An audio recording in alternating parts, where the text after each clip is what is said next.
ተጠናቀቀ በፕሪሚየር ሊግ ታሪክ ሊድስ ዩናይትድ ለመጀመሪያ ጊዜ ማንቸስተር ዩናይትድ ስቴዲየም ኦልድ ትራፎርድ ላይ ያሸነፈ ዳኒል ፋርከ በዚህ መልኩ ደስታቸውን የሚገልጹ አሰልጣኝ አይደሉም ለወትሮ ተንበርክከው እጆቻቸውን አወራጭተው ደስታቸውን ገልጸዋል ሊድስ ዩናይትድ የምንጊዜውን ባላንጣውን አሸንፏል ለዛው ኦልድ ትራፎርድ ላይ በኤፍኤ ካፕ ከዚህ በፊት 2010 ላይ ድል አድርጓል በፕሪሚየር ሊግ ግን የመጀመሪያ ድላቸው ነው በሊግ ጨዋታ ከ1981 በኋላ ኖሃ ኦካፎር ለዚህ ስኬት ከላይ የሚቀመጠው ተጫዋች ነው እና ዳርሎ ግብ ጠባቂው ያዳናቸው ኳሶች አሉ እነርሱም ብቻ ፕሪሚየር ሊግ ላይ ለመቆየት የሚደረግ ትግል ስለሆነ በጣም ትልቅ ማሲቭ ውጤት ነው ለሊድሶች ደርቢ ነው አሸነፉ ኦልድ ትራፎርድ ነው አሸነፉ ራሳቸውን ለማዳን ተጫውተው 3 ነጥብ አስፈላጊ ነበር አሸነፉ ከዚህ በላይ ምን ትፈልጋለህ ምሽቱ እንዴት ያማረ ነው ለሊድሶች ጥረታቸው ደግሞ እስከ ጥግ ድረስ ነበር ዩናይትዶች ብዙም አይታሙ በጥረት በኩል ደማቸው እንደዚሁ እንደሞቀ እንደተንተከተከ ነው ያበቃው ግን ያቀይ ካርድ ተጫዋቾች ቁጥር ማነስ አጋጠማቸውና እሱንም እንደው በአግባቡ እንደው በተሻለ ከዛም የባሰ ነበር ይመጣል ብዬ አስብኩት የነበረው በተሻለ እንደው ማኔጅ አድርገውታል ዩናይትዶች ቀዩ ካርድ ግን ለሊሳንድሮ ማርቲኔዝ ነው የመሃል ተከላካይ ጉዳይ የቅጣት ጉዳይ ያስቸገረው የተቸገረ ባለበት ሰዓት ላይ ነው እስክንድርና ቀጥተኛ ቀይ ካርድ ስለሆነ ደግሞ ያው በእንግሊዝ እግር ኳስ ቀጥተኛ ቀይ ካርድ በሲሪየስ ፋውል ፕሌይ እና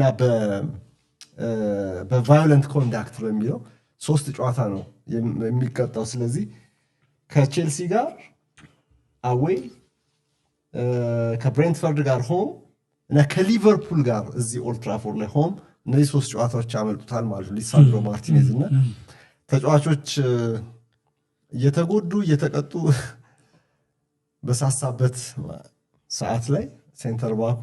አላስፈላጊ ቀይ ካርድ አው ለደጋፊ የሚያስደስታል ነበር ምንም አይነት ቅጣት ሊያስደስት ይችላል ግን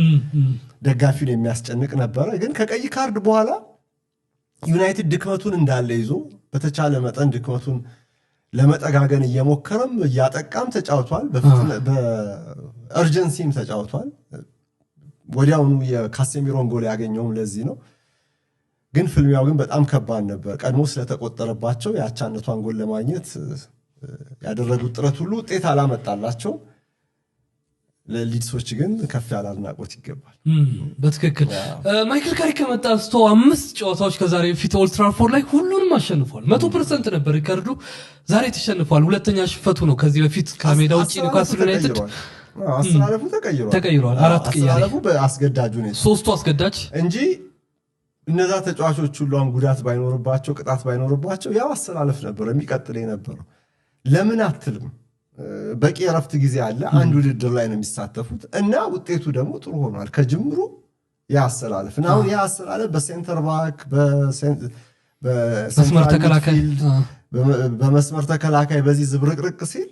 እና 3-4 ሳምንት ሳትጫወት ስትመጣ እንደዚህ አይነት ችግሮች ሊፈጠሩ ይችላሉ ቀይ ካርዱ ነገሩን ሊያብሰው ይገባ ነበር ቀይ ካርዱን እንተውና ከቀይ ካርዱ በፊት 10-10 በነበሩበት ጊዜ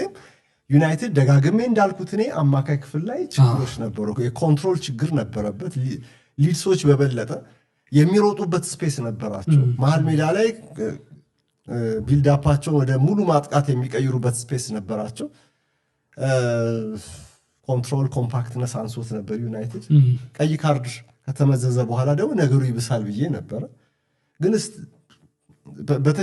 በተቻለ አካክሰውታል የነበረውን የቁጥር ማነስና ሊድስ እንግዲህ በፕሪሚየር ሊግ ከዳነ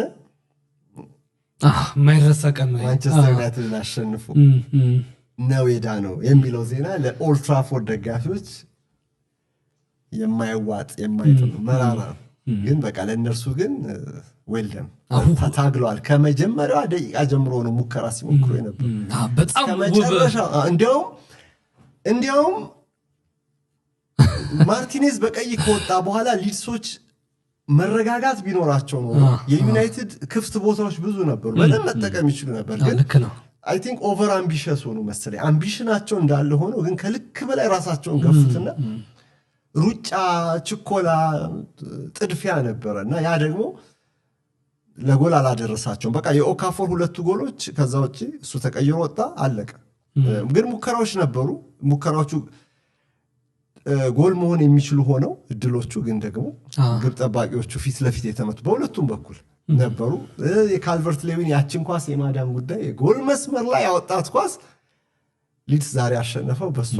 በሷም ጭምር ያደመጥኩ አይደለም ድምጻችሁ በደንብ ይሰማ ያሉ ነው ዳንኤል ፋርከ ማይረሱ ሁለት ሳምንታት ለሊድስ ዩናይትድ ወደ ዌምብሌ ያቀኑ ይሄ በሊድስ ታሪክ ብዙ የተለመደ አይደለም ኤፍኤ ካፕ ግማሽ ፍጻሜ ከቼልሲ ጋር ይጫወታሉ ሊድስ ከቼልሲ በኤፍኤ ካፕ አሁን እንግዲህ የደከመ ከመጣው ቼልሲ ጋር ድል ሊኖራቸው ይችላል አሁን ደግሞ ማንቸስተር ዩናይትድን በታሪካቸው ለመጀመሪያ ጊዜ በፕሪሚየር ሊግ ማሸነፍ ችሏል